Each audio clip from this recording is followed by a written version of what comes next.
Hello, everyone. I'm Meredith, and welcome to Conversations with Friends. And I've had many friends, new friends on the program over the last 4 years. I've had some older friends that I've known for a long time, but today this is really the record here. I'm about to introduce you to an I'd say nationally, even internationally known photographer who's actually was my friend since high school. Um, Gary is an Gary Monroe, sorry, is an amazing photographer who, as I understand it, I think he even knew that he wanted to be a photographer when he was pretty young and has continued doing photographs that have really had an impact on the world through the work that he does. So, Gary, welcome to Conversations with Friends. Thank you for the And gracious interview.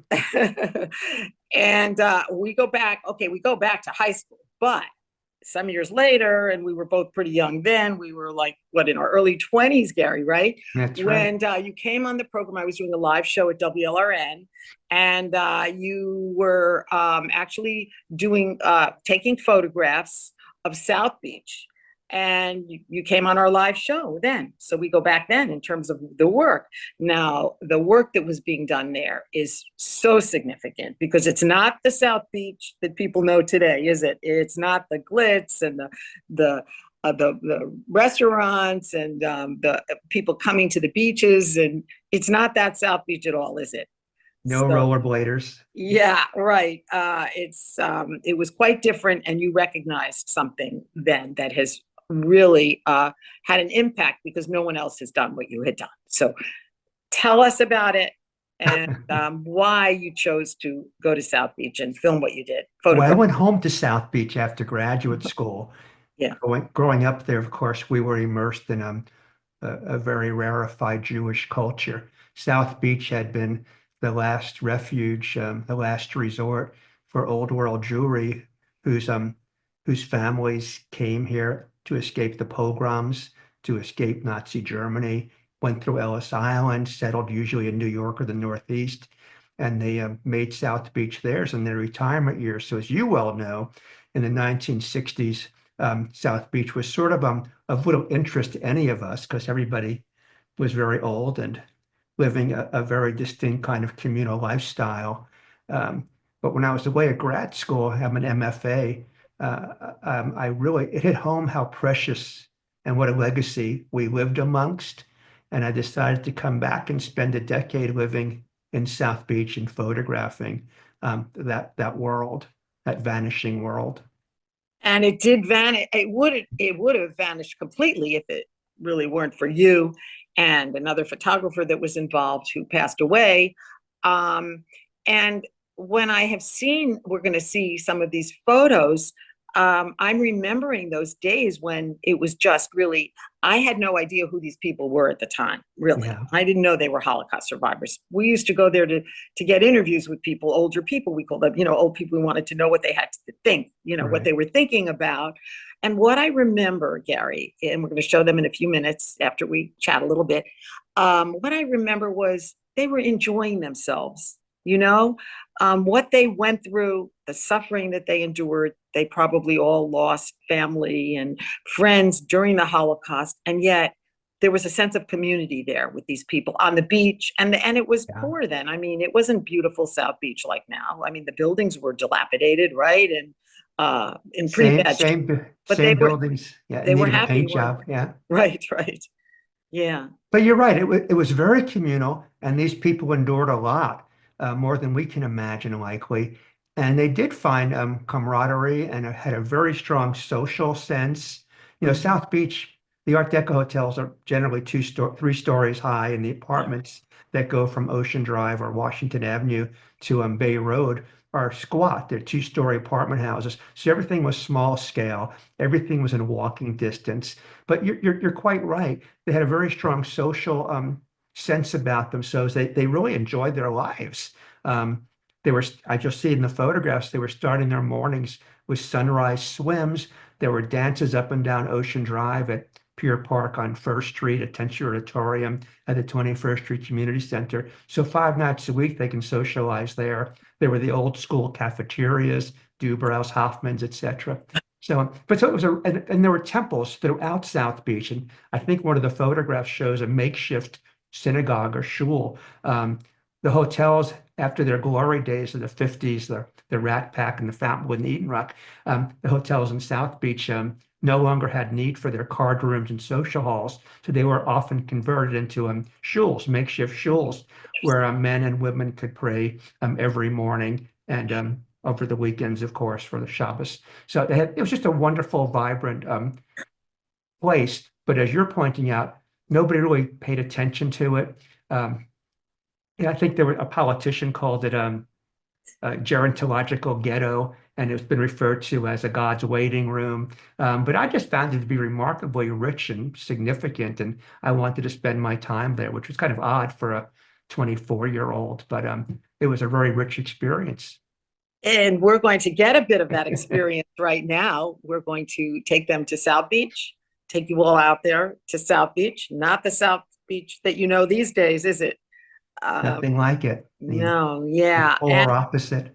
yeah, so we're gonna see some of your work, which that's you photographed so much during those years. And I do remember you being on our live show, showing your photos, and it was such an interesting topic and to talk about this. And it really was amazing even to me then that you took this on as your project, because I didn't most know people better. most people were looking at South Beach and looking at these people and thinking, oh, this is not that interesting and their lives aren't Mm, that interesting. But you found and you showed with your photograph yeah. something Thank you, quite Meredith. different. So why don't we take a trip right now to South Beach as a result of Ah. Gary? And there you were, Oh God, thank you, Meredith. And Gary my parents Monroe. rented Yeah. my parents rented 2 rooms at the Clevelander Hotel every summer, although we lived about a mile away. So every summer I was playing on the beach and didn't know quite how wonderful that was. But in retrospect, it was quite an opportunity. Uh, Okay, 20 years later, this is a sunrise swim. There were a group of elderly people, probably up to 40 of them, that each morning they would arrive at 10th Street Beach before as the sun would rise and enter the water and begin their days in this meditative, healing environment. it feels like a healing. It I really does. know. Again, these were mostly Holocaust survivors on South Beach, and I feel the healing, It was experience of this just by looking at that, Gary. it was therapeutic. Mm. This is their days were spent walking, shopping, doing errands, and I would do the same. Remember Thrifty Supermarket? This is the wall. This is the wall on 6th Street by Thrifty's, and uh, a very lovely street scene, a moment. mm, interesting. I Look at don't know how I did it, but I must have 300 photographs of people in their hotel rooms and apartments. And this is at the Enel Hotel, which I think is on 7th Street, a mm. few blocks inland. He looks like he's in a meditative mood right there, just maybe thinking about his life and the fun part, I enjoying think we may have themselves. missed one there, but yeah. And then many of the hotels, some of the hotels have been raised. I think this was at the Royal Palm or the New Yorker on 16th Street, and I believe they're both have been demolished. But this is what life was like then. They did have, you can just sense they had a very vibrant life, and again, these were people who had seen horrible things, I'm sure, horrible things or experienced horrible things. But then again, maybe they were just really knowing they were so lucky to have Yeah, and lived. maybe that's why they were so joyful in their old age. And this is a makeshift shul. It was a card room at one time of the Tudor Hotel, and it was being used as a shul. And this is at a Friday night service, the start of a Friday night service of Shabbos. And this man didn't think that the image, he said it was too grave an image to be in a house of prayer, so he was covering it. Look at that. Look at that. Uh, This is one of the obviously nightly dances at Pier Park, Ocean Drive at First. It was a round dance every, I mm. think, Tuesday and Friday evenings. You can see So too how the women outnumbered men in South Beach. look at them dancing, going to the ocean, sitting around and looking at the ocean, walking to their supermarket because they didn't have to get in a car. I mean, it's a pretty good life, at the end of your life, isn't it? Yeah, yeah. And believe it or not, you can park anywhere in South Beach. Then usually Ocean Drive had maybe a total of 27 cars from First Street to 15th Street. So it was a very different setting. Yeah, life was simpler in those days in Miami Beach, but you can't, you can only go back through through Why photos. go back? I mean, it's a new world, and this is how Yeah. the new world defines South Beach and onward. So, Gary, if you could just say one thing about, oh, we're moving quickly. Now we move on to a whole different culture, don't we? This is a transitory photograph for me. It was rather surreptitious. I was about to photograph the three people walking on the sidewalk, and this young Haitian um, recent arrival refugee just glided into the frame, and I instinctively clicked the shutter. And I made the work print and looked at it for a while, and it just dawned on me that I had been photographing the ending of a very rich lineage and a distinct culture. But now I had an opportunity to photograph the beginning of another immigrant culture coming to America to share those golden sidewalks. And I found out that he was from the Metropole Hotel around the block on 6th Street and Collins Avenue. And at that time, the government rented the entire hotel to house the overflow of Haitians from the Chrome detention camp. And I asked the management if I could hang out and photograph, and they said fine with them. And I knew nothing about Haiti or Haitians, but Mm, the people there welcomed me, and I guess I was there for about a week and wanted to see more, and went to the Chrome detention camp. But I think the next photograph is from the Metropole Hotel. And what struck me about it was that it was very communal. Doors were left open, people were friendly and socializing. It was a very different hotel than it was a year ago when it was rented out by Hasidic Jewish people. mm. So, Gary, this one photo that we just saw, and we'll look at the new ones now, but changed your life in a sense, or And changed the that course one of your sure life, did. right? So, Yeah. is that how it works as a photographer? You never know what it is that you're going to do until you have You that just moment. That's a good question. I never ever worked commercially. I have a master's degree in the fine arts, so I was never a photojournalist. I never did commercial photography. I was just able to follow my instincts for, gosh, 50 years now. And you just go with the flow. And this took me here. And after spending a week or so at the Metropole Hotel, making photographs like this of, shrouded in mystery. Photo, not to get esoteric, but a photograph is not a story. It has no beginning, middle, or end. It's just a moment in stasis. And that's what I find so compelling. You don't know what you're looking at. You might sense and have an intuition about it, and it has to just be compelling in itself. But then I made that, after making these photographs, I don't know. I'm not a social scientist. I really don't. I leave that to other people. I'm just interested in the jazz of it more than I am in the journalism aspect of it. Anyway, so then I went to the Chrome detention camp and I got turned away, and I called every day for 3 weeks. And Teresa, then my girlfriend, my wife, got me an appointment. And the camp director said, I got what you're doing. He said, I'm borrowing the Miami Herald, but I'm going to let you do whatever you want to do. And he said, the place is yours. He gave me a no escort required badge. And he says, go for it. So I spent about a year in Chrome camp, and I was just totally mystified by the presence of the Haitian people. And this is at the initial processing. In fact, the camp director, Cecilia Luis, called me up. It must have been 7, 8 o'clock at night. He goes, you got to come over now. This is like, we just met the day before. And I go, what's up? He goes, we have a bus full of Haitians that landed in Key West. They'll be here at midnight. Why don't you come and watch the processing? And this is their initial arrival in the country at Chrome Camp.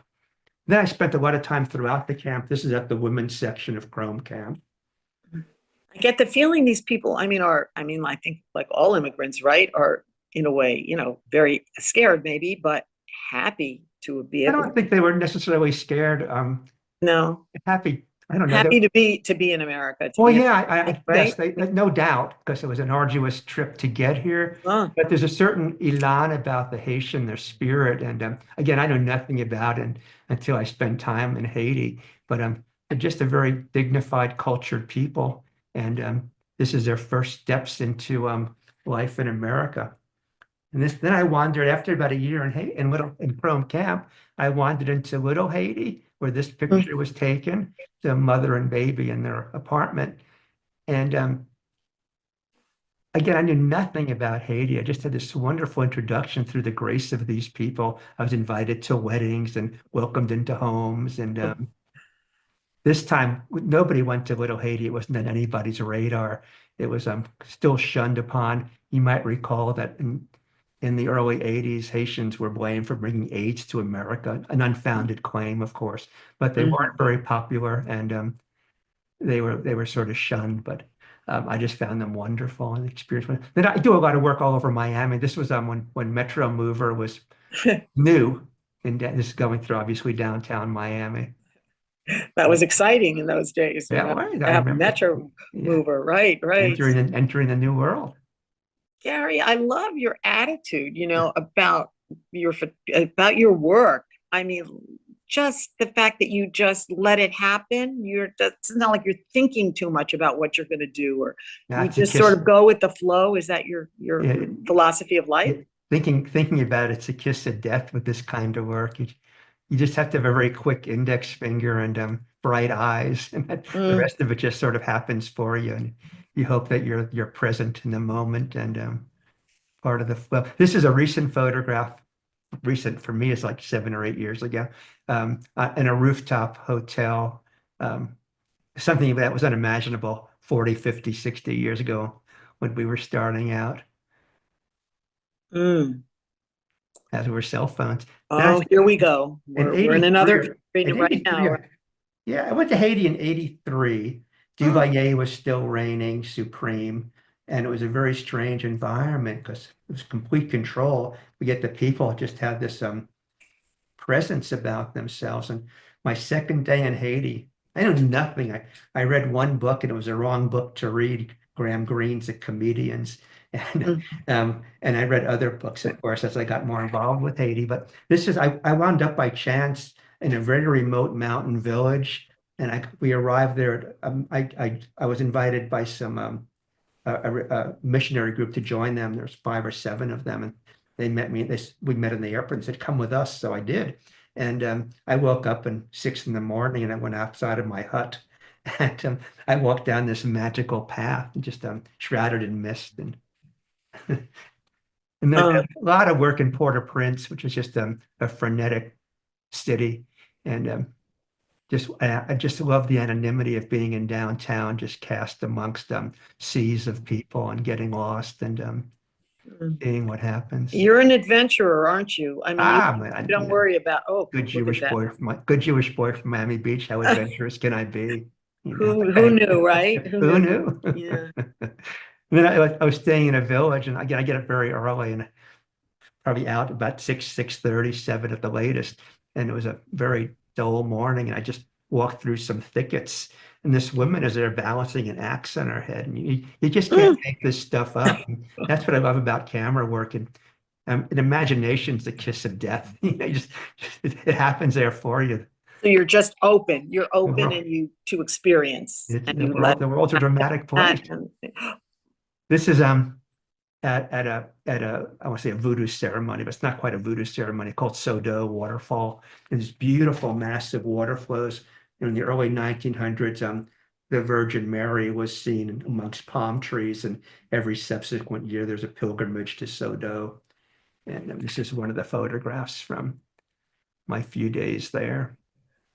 And this is during Carnival Mm. in the very popular town of Jacmel. It's an old French coffee port that's maintained its flavor. And You have had a lot of oh experiences, my haven't goodness, you? me when I had brown hair, Who's that? Meredith. I That's recognize you. that's at Mar Rouge, the Northwest Plateau. So you're just always on the move, aren't you, as a photographer? I You mean, always have to thinking of be. what's the next, but not worrying about it. You just kind of go with the flow, and it's You all have about to. experience for you, isn't it? I mean, Right. I have a sort of not a vision or a plan, but I have kind of a direction that I keep following. There's a thread that goes through everybody's work. So when we moved from Miami to DeLand, I wanted to photograph tourist attractions because DeLand is not too far from Orlando, about 50 miles maybe. And so every weekend I'd go to Disney World, and I got so it became a compulsion. And I just found it so fascinating. And it was like I saw Disney World as a rite of passage, Mm. another kind of pilgrimage to be surmounted, like sanctifying the family. So I must have been there for the going regularly for 4 or 5 years, and a few years after that going sporadically. And this is one of 1,000 photographs from Disney World. That's fascinating to me. It doesn't seem like the kind of culture you'd be interested in, from Holocaust survivors to Haitian immigrants. And I mean, it's just a different culture, but you find it just as fascinating, right? I couldn't get enough of it. And then I photographed throughout Florida. And as you very well know, there's a small village near DeLand called Casadega, and it's a spiritualist community. And they welcomed me to spend as much time there as I wanted to. And I photographed there for a couple or 3 years and photographed you there.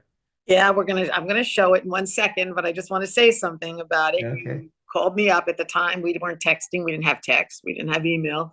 And you said, I'm going to working with the University of Florida professors that were coming for some kind of a conference at this Casa Dega. And I thought you're interested in spiritual things. You might be interested in coming up there. I'd never been there. Went with my good friend Joyce Sheehan, who is also meditating with me at the Brahma Kumaris Meditation Center. And we went up for the weekend and experienced all of these healings and what else? Astrological messages. And while all these professors were kind of researching, right, what was going on there. And anyway, somehow I wasn't feeling great that day. And I said, I'm going to go to a healing. You said, go to a healing, go to a healing. So I'm going to show it as soon as we can, as soon as I can. It doesn't have to be the second. And you took a photo of me getting a healing, and it ended up on the cover of the book. Yep. I don't know why. I guess I looked maybe so healed, right? I felt healed. Never thought I'd be on the cover of a book about Casadega, right? Never ever, but it was again one of your photographs. Casadega, for people that don't know, is South Florida's South's oldest spiritualist community, right? And you photographed all of what the professors were doing that day and what was going on at Casadega. They researched for months, and it's an anthology. It's a book of, I think, 7 essays by professors from this area to Harvard to California.